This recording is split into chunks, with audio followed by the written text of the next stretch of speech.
Shalom, shalom. I would like to start off by giving all praise, honor, and glory unto Yahweh, Bahashem, Yahushai, Bahashem, Rakha Kodash. Double honors to our apostles and elders of Great Millstone who rule well. Peace, blessing, and safety to all the elect out there scattered throughout the four corners of the earth, and to the sincere believers. This is the brother Abadia from the GMS Toronto camp, coming back at you with another one. Okay. And, this article comes from the this article comes from the People's Voice, and it reads South Korea introduces mandatory fuel rationing. So, with everything going on over there, with, in Iran, with, US and Israel, there's a fuel shortage, and this is causing gas prices to go up. This is causing uh food prices to go up.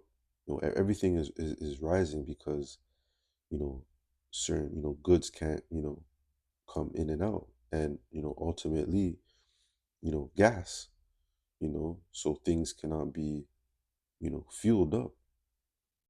So that's why it says in here South Korea introduces mandatory fuel rationing.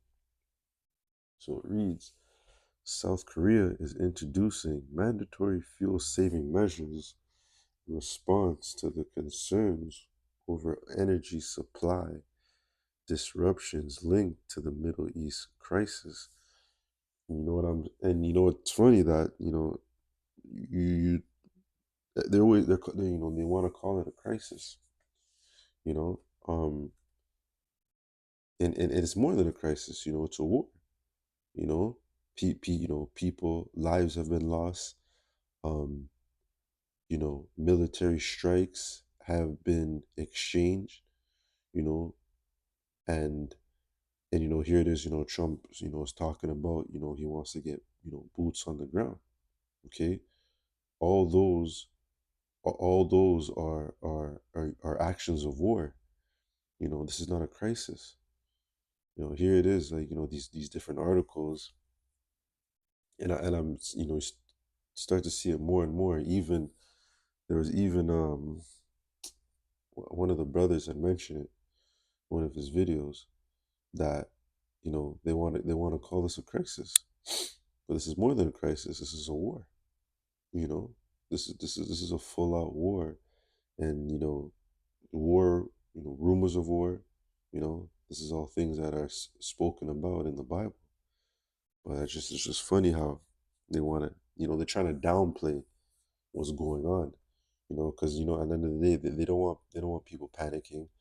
They don't want people getting in an uproar. But you're seeing that. You go on your social media, people are crashing out because gas is too expensive. The goods are too expensive. You know, they're worried about the draft. You know, so there's a lot going on. Anyways, back to the article. Beginning March 25th, 2026, public sector employees will follow a 5-day vehicle rotation system. The incentive is designed to cut oil consumption while also encouraging border energy conversation among the public, with the possibility of extending similar restrictions to the private sector. The AA.com reports the government will strengthening monitoring of public sector compliance with license plate-based rationing system, under which cars are divided into 5 groups based on last digit of their license plate numbers, and each group is prohibited from driving on a designated weekday. So over there in Korea, they want to control, who drives on what day to try to cut down on the oil consumption.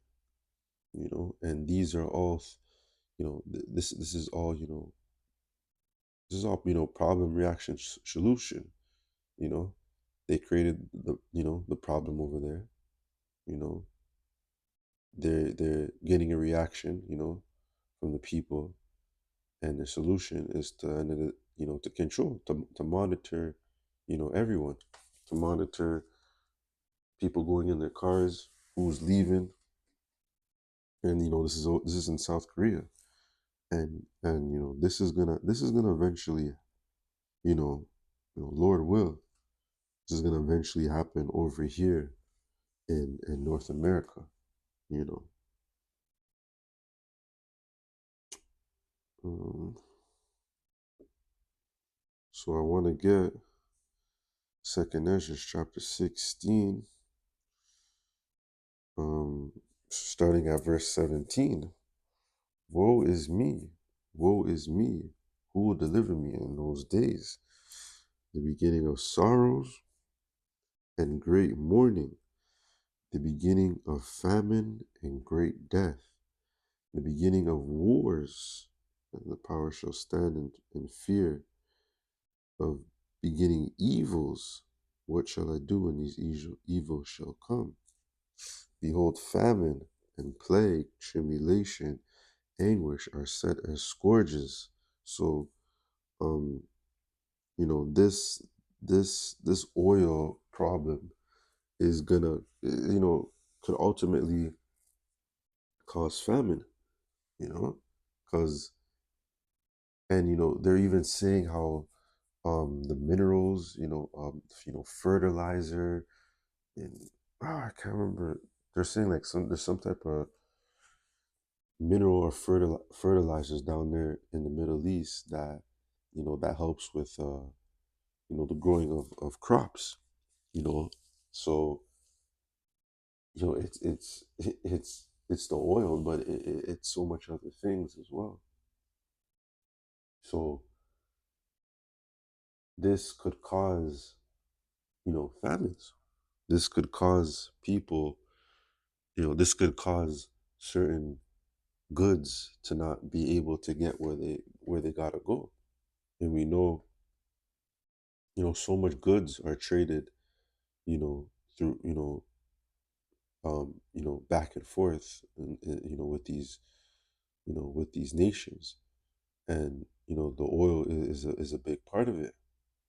Because without the oil, you can't fuel up your shipping containers.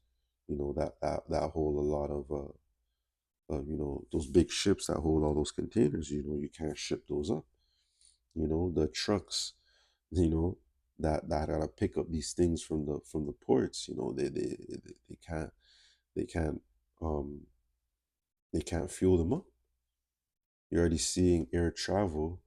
These airlines are cutting back, some of their destinations to try to deal with the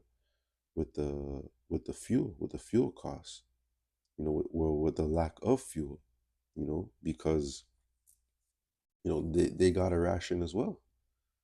So if the airlines are doing it, then it wouldn't be surprising that we see the same thing happen over here. Because at the end of the day, it's all about control. It's all about control. So and then things are just gonna get worse. Things are gonna get worse as this quote unquote crisis um extends. The longer this draws out, then we're gonna see things happen.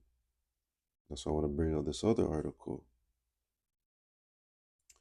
This is from the Sunday Guardian, and it reads, "What is an energy lockdown? Why the term is trending? How is it different from the CVID lockdown? IEA releases 10 demand side measures to ease oil crisis. There's that word again, crisis. It's a crisis, but this crisis has um was sprung out of this crisis came from war. You know, it just just oil just one day just didn't just rose in price.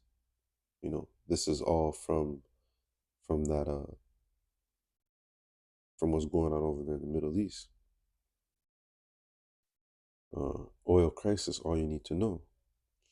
So it says energy lockdown has become a trending term as the Strait of Hormuz closures triggers global fuel shortages. Unlike the CVID lockdown, it involves demand side measures like work from home, speed limits, and fuel rationing. So, during the CVID, and brothers have been bringing out this information, you know, from like 2 weeks ago or so, you know, about possibly an energy crisis, possibly, lockdowns because the oil can't get in, you know, and and you're seeing countries adopt that you know that measure to control the energy. And even if you look at this picture, you know, the one on the right is from the CVID, you know, woman working in the comfort of her home, you know, just wearing a mask. She still got the lights are still on, the heat's still running, AC still running, no problems. Just couldn't go outside due to, you know, due to not wanting to get sick. And then over here on the left hand side, you see a family, trying to stay warm, you know, because these energy companies, they could they could cut your power, you know, they could control your heat, control the hot water, all these things. So if an energy lockdown is something that happens, it is going to be very easy for Esau to control it, because we have no control over the energy that runs through our homes. You know, we have none. So if they want to turn it off after a certain time, they can do it. You know, all they got to do is make it a law, and they could do it. You know, and that will cause people to to be in an uproar. That will cause people, that will cause great evils. you know that will like it says, verse 19, behold, famine, the plague, tribulation, and anguish are set as scourges for amendment. So people are gonna bug out. you know People are gonna just do what they want to do.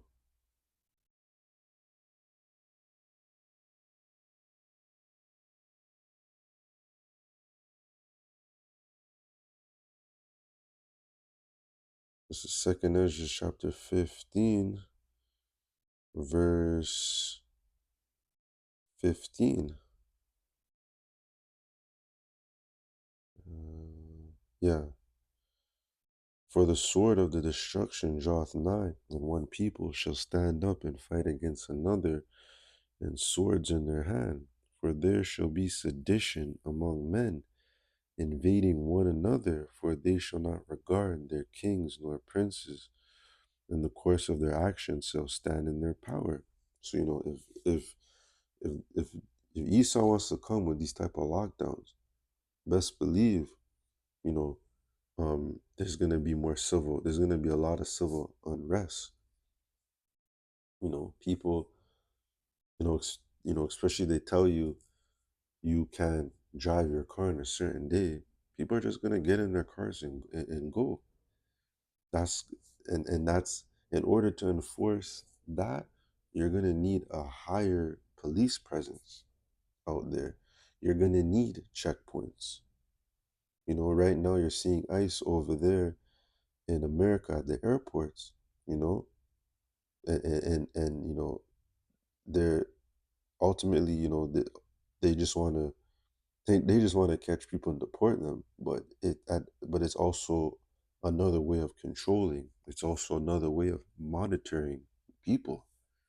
You know, those people over there, they don't have training on how to do that. They just do what they want to do by brute force. You know. So yeah, verse 15: for the sword and the destruction draweth nigh, and one people shall stand up and fight against another, and swords in their hand. For there shall be sedition among men, invading one another, and they shall not regard their kings nor princes, and the course of their actions shall stand in their power. This is the point.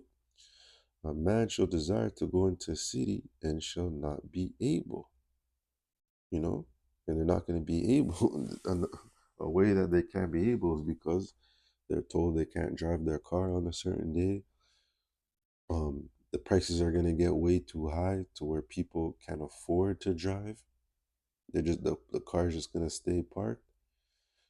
And ultimately leading up to that MOTB, where in order to go and move around in society, you're going to have that chip. You're going to have Esau's chip to get scanned. A good movie that shows that is the one, I think it's called In Time, when Justin with Justin Timberlake. And in order for him to move uh, throughout different cities, he had to have enough time, but just showing you had to get scanned. So a man shall desire to go into a city and shall not be able, for because of their pride the city shall be troubled, and the houses shall be destroyed, and men shall be afraid. And men shall have no pity upon their neighbor, but shall destroy their houses with the sword. Imagine there's these lockdowns, all these people with these backup generators. You might just you might just be the victim of a home invasion. People gonna be plotting. Because not everyone has that. Not everyone that owns a generator. You know, so this is gonna cause that sedition. This could cause that division. You know, by telling people they gotta stay in their homes, or if they ultimately end up controlling the energy that each home gets. And men shall have no pity upon his neighbor, but shall destroy their houses with the sword, and spoil their goods because of the lack of bread. For bread, it's like a lack of bread, and for a great tribulation. It's a great tribulation. We're entering a Jacob's trouble is going to be a time like never before. Never before. Let me get back into this. So, yeah, energy lockdown has become a trending term as the Strait of Hormuz closure triggers global fuel shortages. Unlike the CVID lockdown, it involves demand side measures like work from home, speed limits, and fuel rationing. And the speed limit thing, that, you know, we used to have the speed cameras over here in Toronto. They just got rid of them a few months ago, but they could easily put those back in. It's nothing for them to put up some speed cameras, and and we already seen how some of the people didn't like the speed cameras. They're chopping them down.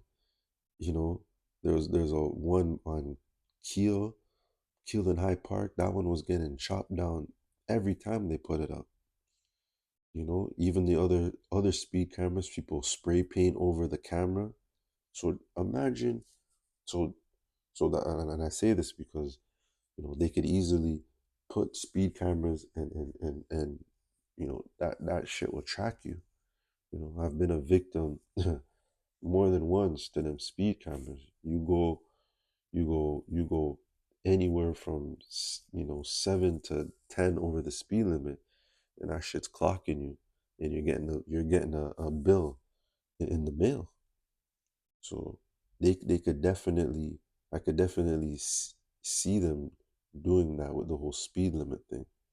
Tracking. They won't have to physically put people out there to track the speed, and they just got to put more cameras up.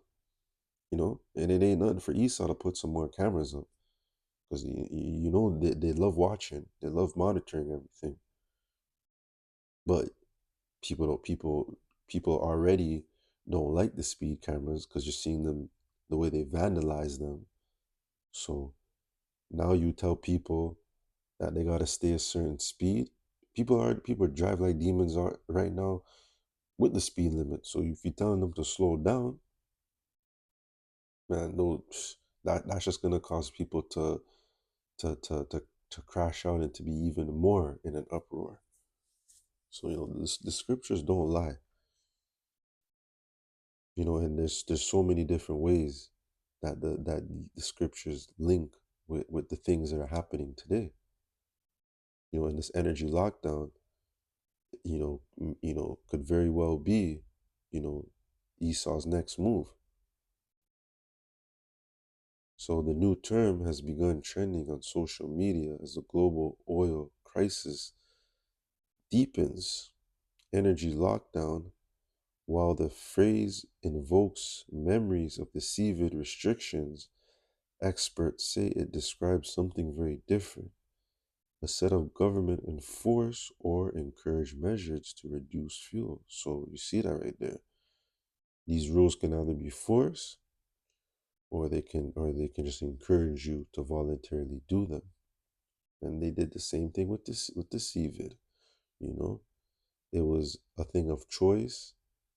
Till it was okay, you can't do this unless you have the juice, or you can't do this until you have this much shots. You can't travel unless you're up to date. You know, you gotta stand 6 feet apart.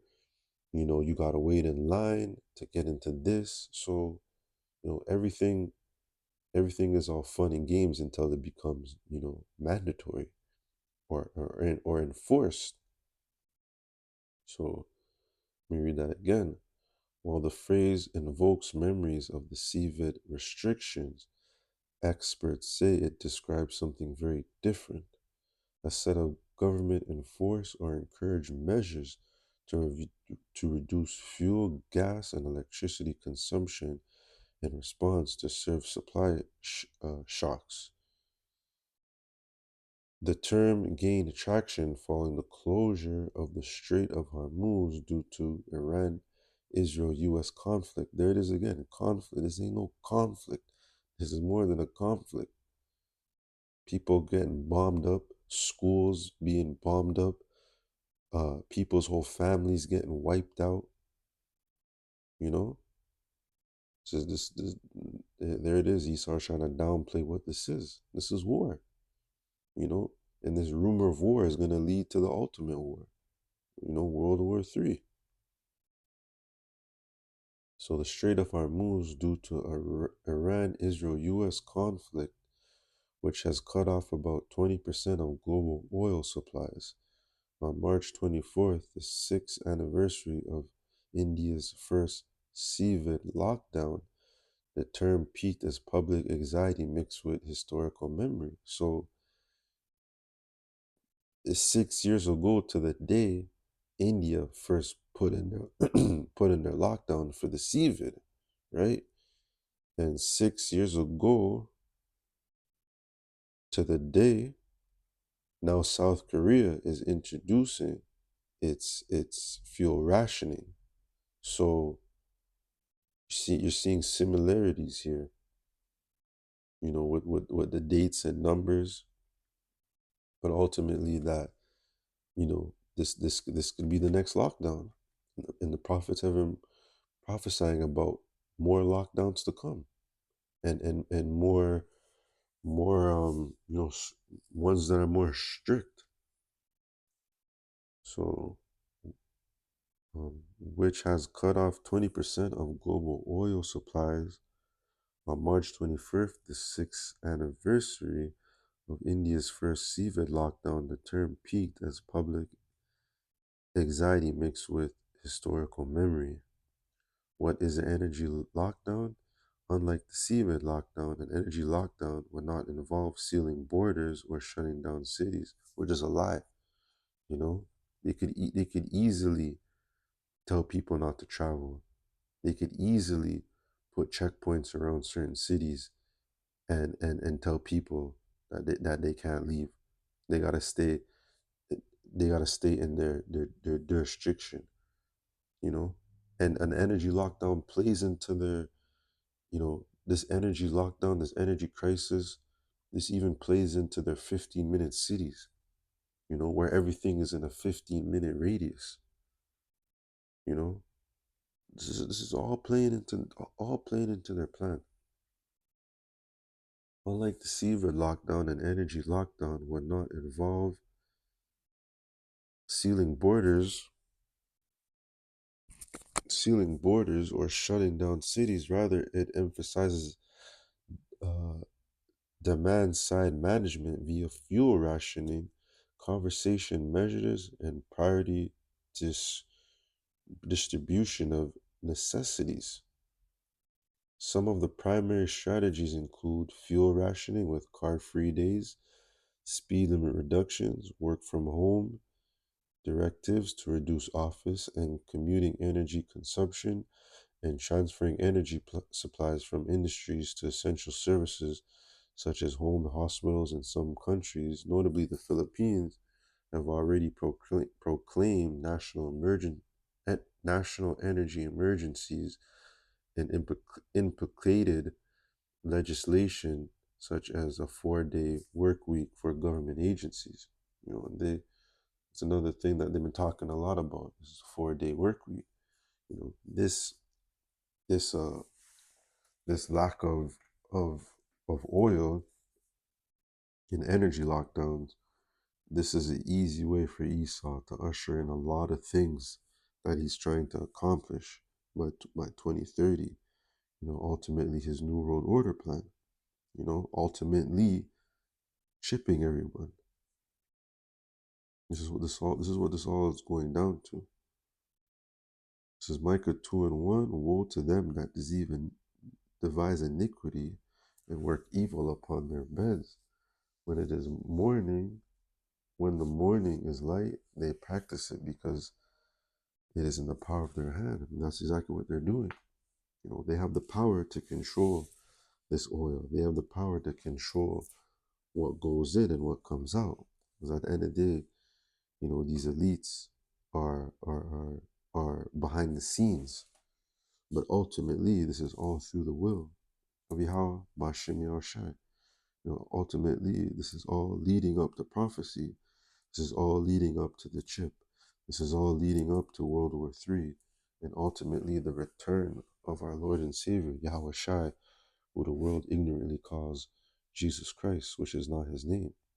So, yeah, that's going to do it for this. We'll see. We're going to definitely keep an eye on this energy lockdown, and, see what happens. Lord will, this is something that, speeds up the prophecies even more, so we can get the hell out of here. Because, Lord knows we're tired of it. So that's going to do it for this video. I'd like to give all praise, honor, and glory unto Yahweh, Ba'ashem, Yahushai, Ba'ashem, Rakah Kodash. Double honors to our apostles and elders of Great Millstone who rule well, and peace, blessing, and safety to all the Akim out there, the Akwath, and to the elect, Lord willing, this video was edifying, and until the next one, Shalom.